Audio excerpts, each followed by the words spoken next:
Well, hello and welcome to this Record Power Live Sessions Highlights video. To see more Live Sessions videos, you can subscribe to the Record Power YouTube channel, and don't forget to hit the bell so you get notifications each time a new video is released. Hi, my name's Theo and welcome to my studio workshop here in Brisbane, Australia.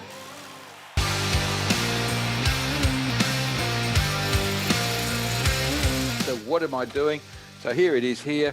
It's just a scoop. It's a utility item, a treen item, which is a new term for me. It's an English term about utility items made out of trees. But the wood I've selected for this particular one is jacaranda. So you rotate your work 360 degrees. What you can do is look down and square the tool rest to the bed of the lathe. You need to shut one eye, and that way you will know that you will be absolutely square if you use your finger as a guide. If you know that the tool rest is square to the bed of the lathe, it'll be square to the work. So one thing we don't do with this roughing gouge is work towards a chuck. We work away from the chuck. It's important to have a good inch either side of your blank that you're using. It's traveling forwards, and I'm going to take it straight up to that maximum speed. It's 1,790 at the central pulley system. So tool to the tool rest, rubbing the heel of the tool, coming down until it starts to cut. You can go underneath if you want, and just keep that angle and just work your way down. And I'm moving my whole body.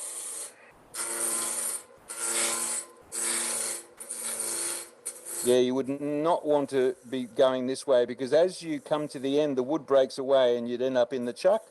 It's just starting to go smooth there. So it's round here with no noise, but it's not round there. The sound will tell you every time. So you can see there, remember I said we were round there, but not here yet. So I'm just showing you that.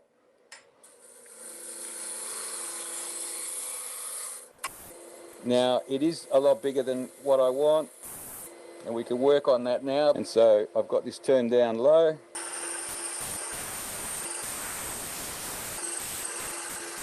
Now my quill's moved out a fair way, and it's about now I should stop. And you don't need to come back all the way. The quill on this tailstock will go out 90 mil, but I don't want to use the full 90 mil. I'm going to stop at 70 and stop there. And I'm going to withdraw completely. Have a look at these shavings. Isn't that beautiful? It means it's working properly. This lathe, it's a 2,000 watt motor, and it's pushing out 2 horsepower, which is more than enough to drive this, that's for sure. Now, if the shavings stop coming out, you should stop. And I'm going back in. Just when you got that last bit, you should stop. Reverse it, and there we are. We're at the blue mark, and I can wind it back out. That's our hole drilled, and what I'm going to do is I'm going to just clean up and get any gum or sap off my Forstner bit.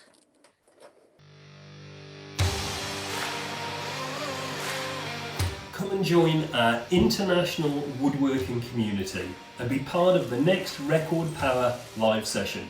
You can register at recordpowertv.com.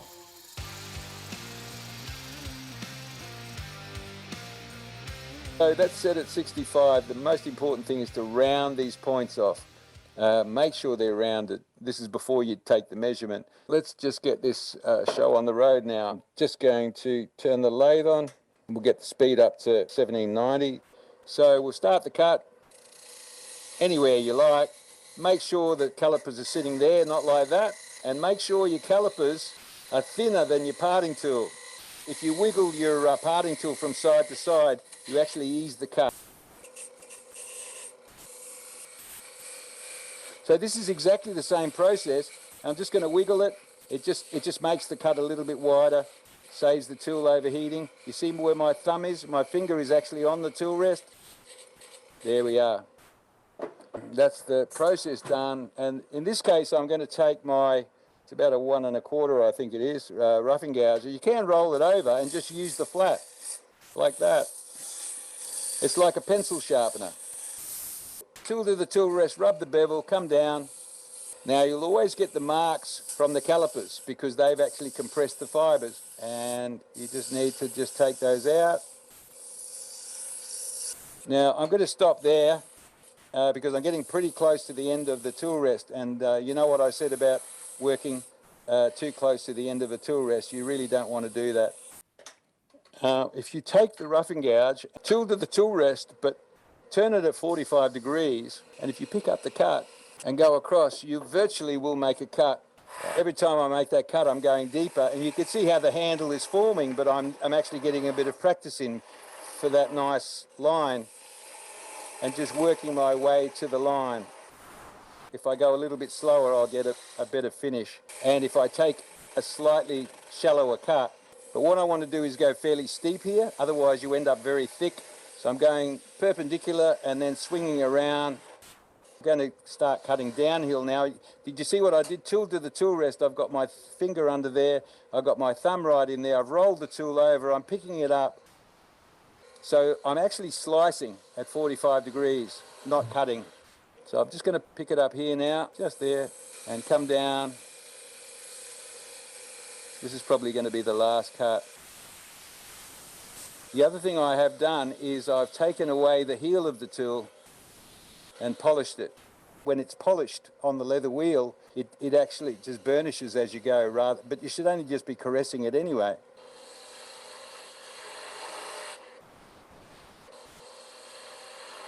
And if I'm going to put a little ball on the end of this, I'll start a bit further out and just start forming the sphere or the hemisphere.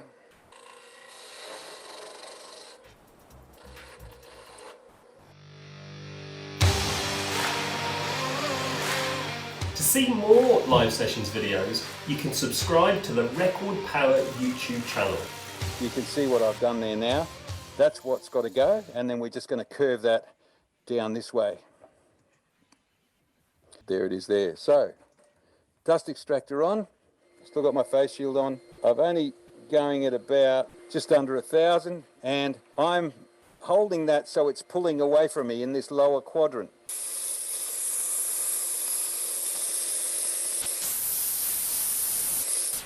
And need to be going a little bit more that way.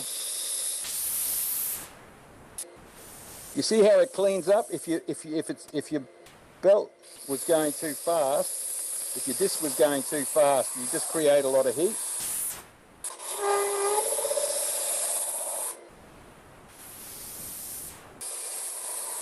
And you don't really want it horizontal.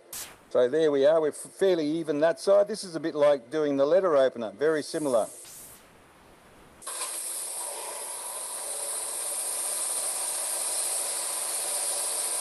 So with the 60 grit, it works really well, and it's going to last a long time because you clean up as you go. Now I just need to do this now. I'm just going to rotate this. Let's clean the sandpaper.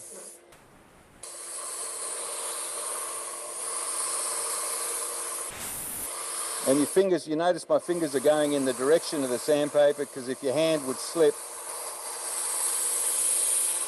you could wear some rubber gloves, some fine gloves, I suppose.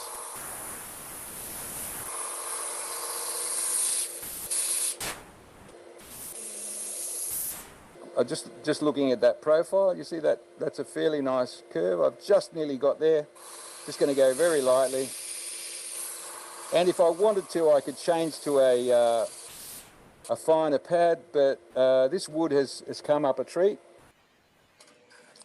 So I've got a monitor down low that I can watch, and I'm just, so look, I could keep going, but that's clogged the sandpaper as well. You can see there, I could wet it again, let it rise a bit more, and then sand it, and then you're going to get a scoop. Now, the last thing I'm going to show you is if you take a bit of sandpaper, so this is serious sandpaper, this is about 80 grit, and you really need to sand with the grain. So that's why you never make it deeper than your longest finger. So you can do this. That's the rule of finger as opposed to the rule of thumb. And there's our little scoop. So I hope you've enjoyed that.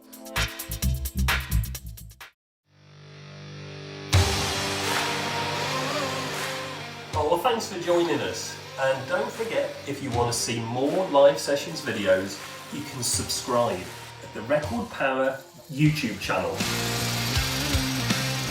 Come on and join our international woodworking community and be part of the next Record Power live session. You can register at recordpowertv.com.